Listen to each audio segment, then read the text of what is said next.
भागवत पुराण एकादश स्कंध दूसरा अध्याय। वसुदेव जी के पास श्री नारद जी का आना और उन्हें राजा जनक तथा 9 योगीश्वरों का संवाद सुनाना। भागवत पुराण एकादश स्कंध दूसरा अध्याय। वसुदेव जी के पास श्री नारद जी का आना और उन्हें राजा जनक तथा 9 योगीश्वरों का संवाद सुनाना।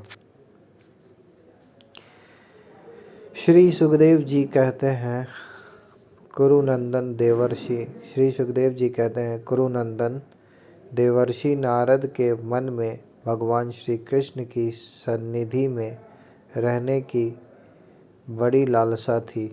इसलिए वे श्री कृष्ण के निज बाहुओं से सुरक्षित द्वारका में, जहाँ दक्ष आदि के शाप का कोई भय नहीं था, विदा कर देने पर भी पुनः पुनः आकर प्रायः रहा ही करते थे। राजन, ऐसा कौन प्राणी है जिसे इंद्रियां तो प्राप्त हो और वह भगवान के ब्रह्मा आदि बड़े बड़े देवताओं के भी उपास्य चरण कमलों की दिव्य गंध, मधुर मकरंद रस, अलौकिक रूप, माधुरी, सुकुमार स्पर्श और मंगलमय ध्वनि का सेवन करना ना चाहे, क्योंकि यह बेचारा प्राणी सब ओर से मृत्यु से ही घिरा हुआ है। एक दिन की बात है, देवर्षि नारद वसुदेव जी के यहाँ पधारे। वसुदेव जी ने उनका अभिवादन किया तथा आराम से बैठ जाने पर विधि पूर्वक उनकी पूजा की और इसके बाद पुनः प्रणाम करके उनसे यह बात कही। वसुदेव जी ने कहा, संसार में माता पिता का आगमन, पुत्रों के लिए और भगवान की ओर अग्रसर होने वाले साधु संतों का पदार्पण प्रपंच में उलझे हुए दीन दुखियों के लिए बड़ा ही सुखकर और बड़ा ही मंगलमय होता है। परंतु भगवान, आप तो स्वयं भगवान में भगवत स्वरूप हैं। आपका चलना फिरना तो समस्त प्राणियों के कल्याण के लिए ही होता है। देवताओं के चरित्र भी कभी प्राणियों के लिए दुख के हेतु तो कभी सुख के हेतु बन जाते हैं। परंतु जो आप जैसे भगवत प्रेमी पुरुष हैं, जिनका हृदय प्राण जीवन सब कुछ भगवानमय हो गया है, उनकी तो प्रत्येक चेष्टा समस्त प्राणियों के कल्याण के लिए ही होती है। जो लोग देवताओं का जिस प्रकार भजन करते हैं, देवता भी परछाई के समान ठीक उसी रीति से भजन करने वालों को फल देते हैं, क्योंकि देवता कर्म के मंत्री हैं, अधीन हैं। परंतु सत्पुरुष दीन वत्सल होते हैं, अर्थात सांसारिक संपत्ति एवं साधन से भी हीन हैं, उन्हें अपनाते हैं।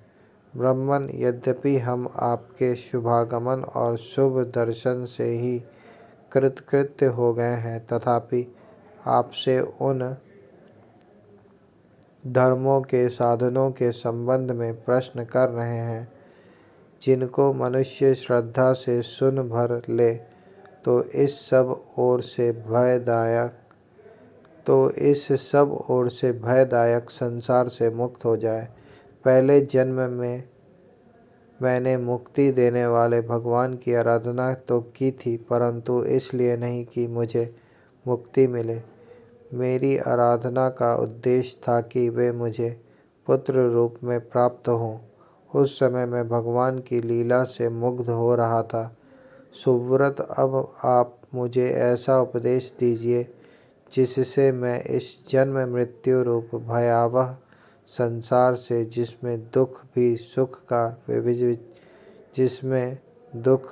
सुख का विचित्र और मोहक रूप धारण करके सामने आता है, अनायास ही पार हो जाए। हो जाऊं।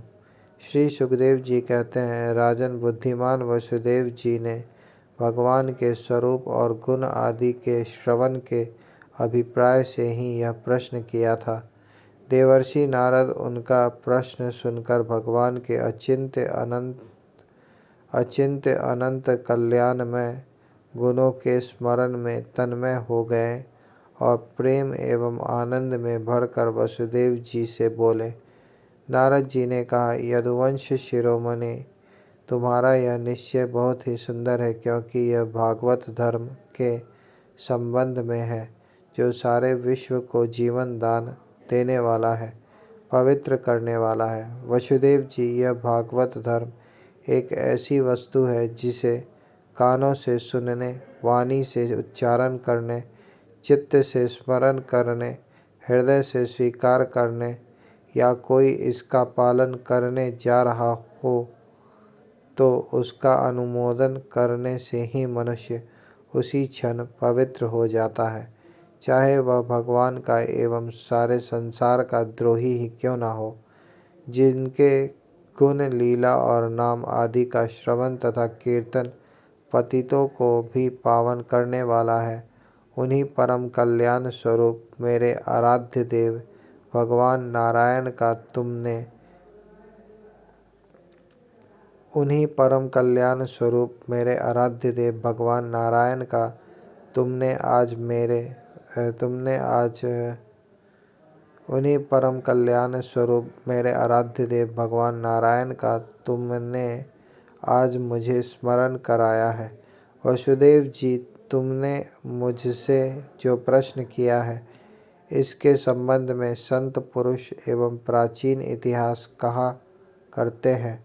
वह इतिहास है ऋषभ के पुत्र 9 योगीश्वरों और महात्मा विदेह का शुभ संवाद।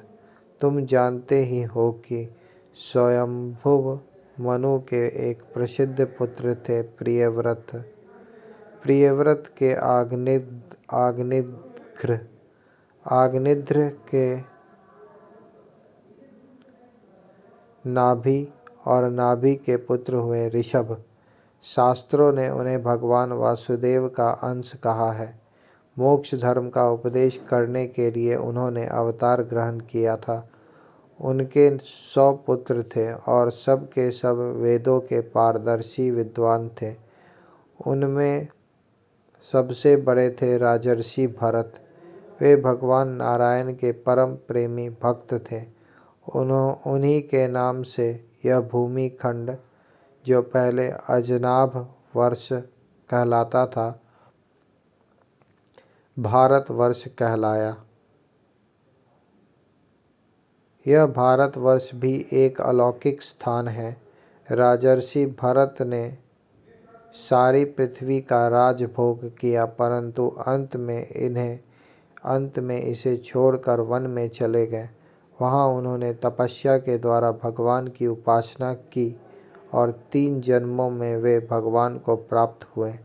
भगवान ऋषभ देव जी के शेष 99 पुत्रों में 9 पुत्र तो इस भारतवर्ष के सब ओर स्थित 9 द्वीपों के अधिपति हुए और 81 पुत्र कर्मकांड के रचयिता ब्राह्मण हो गए। शेष 9 सन्यासी हो गए। वे बड़े ही भाग्यवान थे। उन्होंने आत्मविद्या के संपादन में बड़ा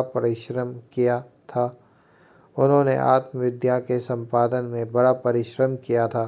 और वास्तव में वे उसमें बड़े निपुण थे। वे प्रायः दिगंबर ही रहते थे और अधिकारियों को परमार्थ वस्तु का उपदेश किया करते थे। उनके नाम थे कवि, हरि, अंतरिक्ष, प्रबुद्ध, पिपलायन, आविहोत्र, द्रुमिल, चमश और करभाजन। वे इस कार्य कारण और व्यक्त अव्यक्त भगवत रूप जगत को अपने आत्मा से अभिन्न अनुभव करते हुए पृथ्वी पर स्वच्छंद विचरण करते थे। उनके लिए कहीं भी रोक टोक न थी।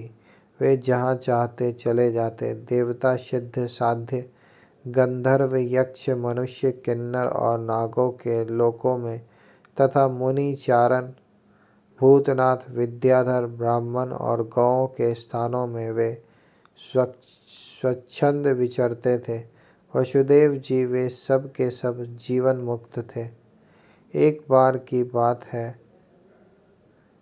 इस अजनाभ भारतवर्ष में विदेह राज महात्मा निमि बड़े बड़े ऋषियों के द्वारा एक महान यज्ञ करा रहे थे। पूर्वोक्त 9 योगेश्वर स्वच्छंद विचरण करते हुए उनके यज्ञ में जा पहुँचे। वसुदेव जी वे योगेश्वर भगवान के परम प्रेमी भक्त और सूर्य के समान तेजस्वी थे। उन्हें देखकर राजा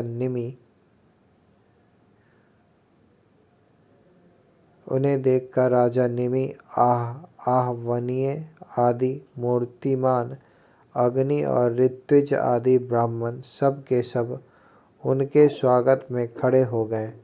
विदेह राज निमि ने उन्हें भगवान के परम प्रेमी भक्त जानकर यथा योग्य आसनों पर बैठाया और प्रेम तथा आनंद से भरकर विधि पूर्वक उनकी पूजा की।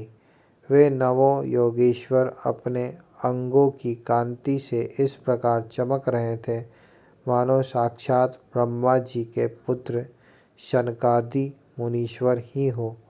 राजा निमि ने विनय से झुककर परम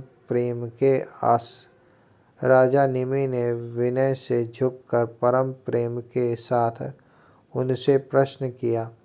विदेह राज निमि ने कहा, भगवान, मैं ऐसा समझता हूँ कि आप लोग मधुसूदन भगवान के पार्षद ही हैं, क्योंकि भगवान के पार्षद संसारी प्राणियों को पवित्र करने के लिए विचरण किया करते हैं। जीवों के लिए मनुष्य शरीर प्राप्त होना दुर्लभ है। यदि यह प्राप्त भी हो जाता है तो प्रति क्षण मृत्यु का भय सिर पर सवार रहता है, क्योंकि यह क्षणभंगुर है। इसलिए अनिश्चित मनुष्य जीवन में भगवान के प्यारे और उनको प्यार करने वाले भक्तजनों का, संतों का दर्शन तो और भी दुर्लभ है। इसलिए त्रिलोक पावन महात्माओं, हम आप लोगों से यह प्रश्न करते हैं कि परम कल्याण का स्वरूप क्या है और उसका साधन क्या है। इस संसार में आधे क्षण का सत्संग भी मनुष्यों के लिए परम निधि है। योगेश्वरों, यदि हम सुनने के अधिकारी हों तो आप कृपा करके भागवत धर्मों का उपदेश कीजिए, क्योंकि उनसे जन्मादि विकार से रहित एक रस भगवान श्री कृष्ण प्रसन्न होते हैं और उन धर्मों का पालन करने वाले शरणागत भक्तों को अपने आप तक का दान कर डालते हैं। देवर्षि नारद जी ने कहा, वसुदेव जी, जब राजा निमि ने उन भगवत प्रेमी संतों से यह प्रश्न किया, तब उन लोगों ने बड़े प्रेम से उनका और उनके प्रश्न का सम्मान किया और सदस्य तथा ऋत्विजों के साथ बैठे हुए राजा निमि से बोले। पहले उन नौ योगेश्वरों में से कवि जी ने कहा, राजन, भक्तजनों के हृदय से कभी दूर न होने वाले अच्युत भगवान के चरणों की नित्य निरंतर उपासना ही इस संसार में परम कल्याण, आत्यंतिक क्षेम है और सर्वथा भय शून्य है, ऐसा मेरा निश्चित मत है। देह गेह आदि तुच्छ एवं असत पदार्थों में अहमता एवं ममता हो जाने के कारण जिन लोगों की चित्त वृत्ति उद्विग्न हो रही है, उनका भय भी इस उपासना का अनुष्ठान करने पर पूर्णतया निवृत्त हो जाता है। भगवान ने भोले भाले अज्ञानी पुरुषों को भी सुगमता से साक्षात अपनी प्राप्ति के लिए जो उपाय स्वयं श्री मुख से बतलाए हैं, उन्हें ही भागवत धर्म उन्हें ही भागवत धर्म समझो। राजन, इस भागवत धर्मों का अवलंबन करके मनुष्य कभी विघ्नों से पीड़ित नहीं होता और नेत्र बंद करके दौड़ने पर भी अर्थात विधि विधानों में त्रुटि हो जाने पर भी न तो मार्ग से स्खलित ही होता है और न तो प्रतित फल से वंचित ही होता है। भागवत धर्म का पालन करने वालों के लिए यह नियम नहीं है कि वह एक विशेष प्रकार का कर्म ही करे। वह शरीर से, वाणी से, मन से, इंद्रियों से, बुद्धि से, अहंकार से, अनेक जन्मों अथवा एक जन्म की आदतों से स्वभाववश जो जो करे वह सब परम पुरुष भगवान नारायण के लिए ही है। इस भाव से उन्हें समर्पण कर दे। यही सरल से सरल सीधा सा भागवत धर्म है।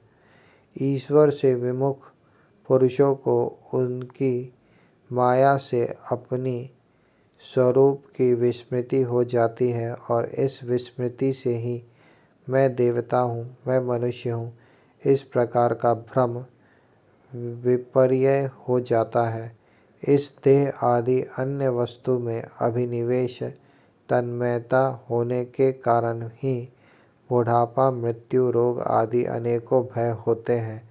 इसलिए अपने गुरु को ही आराध्य देव, परम प्रियतम मानकर अनन्य भक्ति के द्वारा उन ईश्वर का भजन करना चाहिए। राजन, सच पूछो तो भगवान के अतिरिक्त, आत्मा के अतिरिक्त और कोई वस्तु है ही नहीं, परंतु न होने पर भी इसकी प्रतीति, इसका चिंतन करने वालों को उसके चिंतन के कारण उधर मन लगने के कारण ही होती है। जैसे स्वप्न के समय स्वप्न दृष्टा की कल्पना से अथवा जागृत अवस्था में नाना प्रकार के मनोरथों से एक विलक्षण ही सृष्टि दिखने लगती है। इसलिए विचारवान पुरुष को चाहिए कि सांसारिक कर्मों के संबंध में संकल्प विकल्प करने वाले मन को रोक दे, कैद कर ले। बस ऐसा करते ही उसे अभय पद की परमात्मा की प्राप्ति हो जाएगी। संसार में भगवान के जन्म की और लीला की बहुत सी मंगलमयी कथाएं प्रसिद्ध हैं। उनको सुनते रहना चाहिए। उन गुणों और लीलाओं का स्मरण दिलाने वाले भगवान के बहुत से नाम भी प्रसिद्ध हैं। लाज संकोच छोड़कर उनका गान करते रहना चाहिए। इस प्रकार किसी भी व्यक्ति, वस्तु और स्थान में आसक्ति न करके विचरण करते रहना चाहिए। जो इस प्रकार विशुद्ध व्रत नियम ले लेता है, उसके हृदय में अपने परम प्रियतम प्रभु के नाम कीर्तन से अनुराग प्रेम का अंकुर उग आता है। उसका चित्त द्रवित हो जाता है और अब वह साधारण लोगों की स्थिति से ऊपर उठ जाता है। लोगों की मान्यताओं, धारणाओं से परे हो जाता है। दंभ से नहीं, स्वभाव से ही मतवाला सा होकर कभी खिलखिलाकर हंसने लगता है तो कभी फूट फूट कर रोने लगता है।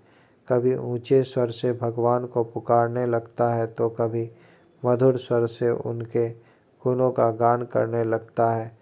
कभी कभी जब वह अपने प्रियतम को अपने नेत्रों के सामने अनुभव करता है, तब उन्हें रिझाने के लिए नृत्य भी करने लगता है। राजन, यह आकाश, वायु, अग्नि, जल, पृथ्वी, ग्रह, नक्षत्र, प्राणी, दिशाएं, वृक्ष, वनस्पति, नदी, समुद्र, सब के सब भगवान के शरीर हैं। सभी रूपों में स्वयं भगवान प्रकट है। ऐसा समझकर वह जो कोई भी उसके सामने आ जाता है, चाहे वह प्राणी हो या अप्राणी, उसे अन्यान्य भाव से, भगवत भाव से प्रणाम करता है। जैसे भोजन करने वालों को प्रत्येक ग्रास के साथ ही तुष्टि, तृप्ति अथवा सुख पुष्टि, जीवन शक्ति का संचार और क्षुधा निवृत्ति, ये तीनों एक साथ होते जाते हैं। जैसे भोजन करने वाले को प्रत्येक ग्रास के साथ ही तुष्टि, तृप्ति अथवा सुख, पुष्टि, जीवन शक्ति का संचार और क्षुधा निवृत्ति, ये तीनों एक साथ होते जाते हैं, वैसे ही जो मनुष्य भगवान की शरण लेकर उनका भजन करने लगता है, उसे भजन के प्रत्येक क्षण में भगवान के प्रति प्रेम, अपने प्रेमास्पद प्रभु के स्वरूप का अनुभव और उनके अतिरिक्त अन्य वस्तुओं में वैराग्य, इन तीनों की एक साथ ही प्राप्ति होती जाती है। राजन, इस प्रकार जो प्रति क्षण एक एक वृत्ति के द्वारा भगवान के चरण कमलों का ही भजन करता है, उसे भगवान के प्रति प्रेममयी भक्ति, संसार के प्रति वैराग्य और अपने प्रियतम भगवान के स्वरूप की स्फूर्ति, ये सब अवश्य ही प्राप्त होता है। वह भागवत हो जाता है और जब ये सब प्राप्त हो जाते हैं, तब वह स्वयं परम शांति का अनुभव करने लगता है। राजा निमि ने पूछा, योगीश्वर, अब आप कृपा करके भागवत भक्त का लक्षण वर्णन कीजिए। उसके क्या धर्म हैं और कैसा स्वभाव होता है? वह मनुष्यों के साथ व्यवहार करते समय कैसा आचरण करता है? क्या बोलता है और किन लक्षणों के कारण भगवान का प्यारा होता है? अब नौ योगीश्वरों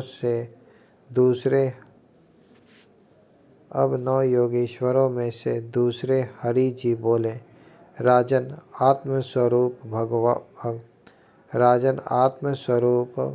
भगवान समस्त प्राणियों में आत्म रूप से नियंता रूप से स्थित है, जो कहीं भी न्यूनाधिकता न देखकर सर्वत्र परिपूर्ण भगवत सत्ता को ही देखता है और साथ ही समस्त प्राणी और समस्त पदार्थ आत्मस्वरूप भगवान में ही आधेय रूप से अथवा अध्यस्त रूप से स्थित हैं, अर्थात वास्तव में भगवत स्वरूप ही हैं। इस प्रकार जिनका अनुभव है, ऐसी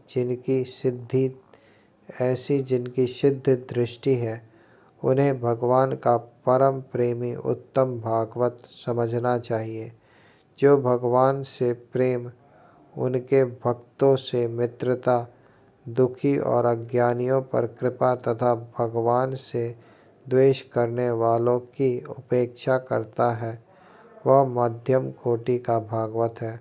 और जो भगवान के अर्चा, विग्रह, मूर्ति आदि की पूजा तो श्रद्धा से करता है, परंतु भगवान के भक्तों या दूसरे लोगों की विशेष सेवा शुश्रूषा नहीं करता, वह साधारण श्रेणी का भगवत भक्त है।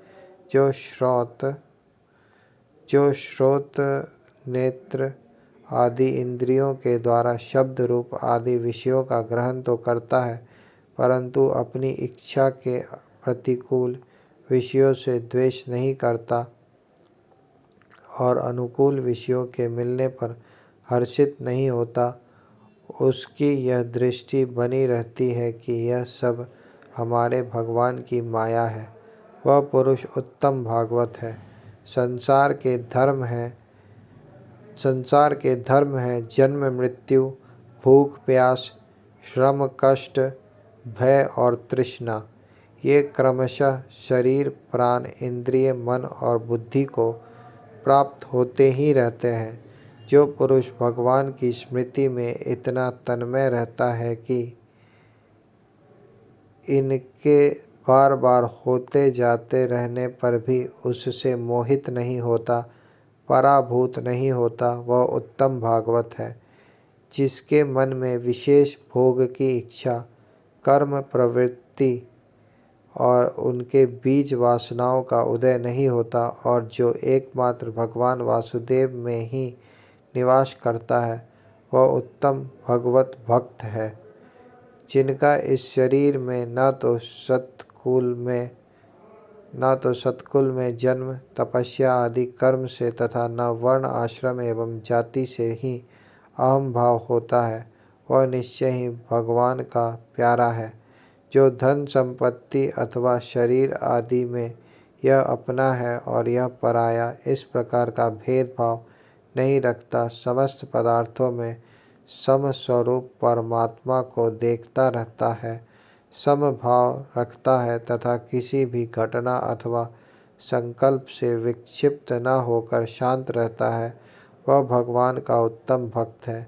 राजन, बड़े बड़े देवता और ऋषि मुनि भी अपने अंतःकरण को भगवान में बनाते हुए जिन्हें ढूंढते रहते हैं, भगवान के ऐसे चरण कमलों से आधे क्षण, आधे पल के लिए भी जो नहीं हटता, निरंतर उन चरणों की सन्निधि और सेवा में ही संलग्न रहता है, यहाँ तक कि कोई स्वयं उसे त्रिभुवन की राज्य लक्ष्मी दे तो भी वह भगवत स्मृति का तार नहीं तोड़ता, उस राज्य लक्ष्मी की ओर ध्यान ही नहीं देता। वह पुरुष वास्तव में भगवत भक्त वैष्णवों में अग्रगण्य है, सबसे श्रेष्ठ है। रास लीला के अवसर पर नृत्य गति से भांति भांति के पाद विन्यास करने वाले निखिल सौंदर्य माधुर्य निधि भगवान के चरणों के अंगिल नख की मणि चंद्रिका से जिन शरणागत भक्त जनों के हृदय का विरहजन्य संताप एक बार दूर हो चुका है, उन्हें हृदय में वह फिर कैसे आ सकता है। जैसे चंद्रोदय होने पर सूर्य का ताप नहीं लग सकता, विवशता से नामोच्चारण करने पर भी संपूर्ण अद्य राशि को नष्ट कर देने वाले स्वयं भगवान श्री हरि, जिनके हृदय को क्षण भर के लिए भी नहीं छोड़ते हैं, क्योंकि उनसे प्रेम की रस्सी से उनके चरण कमलों को बांध रखा है। वास्तव में ऐसे पुरुष ही भगवान के भक्तों में प्रधान हैं।